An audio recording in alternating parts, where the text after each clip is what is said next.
अस्सलाम वालेकुम वरहमतुल्लाहि वबरकातुहू। उम्मीद करता हूँ आप सब लोग अच्छे होंगे। अल्लाह ताला हम सबको अपनी हिफ्ज़ व अमान में रखे, आमीन अल्लाहुम्मा आमीन।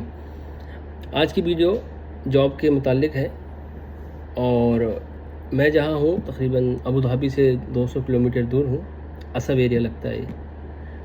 और मैं जहाँ हूँ वहाँ पे मेरे आसपास बहुत सारी कंपनी हैं, तो उन कंपनियों के लिंक या ऑफिशियल वेबसाइट या लिंक्डइन पर उनका अकाउंट मेरे पास है। इंशाल्लाह नेक्स्ट वीडियो मैं सोच रहा हूँ बनाने की। उन कंपनी की वैकेंसी आएगी, उनका पोस्ट करके मैं वीडियो बनाऊँगा। तो फ़िलहाल ये है कि अगर जिस भाई को कोई रिक्वायरमेंट है जॉब की, वो मुझे कमेंट्स करे।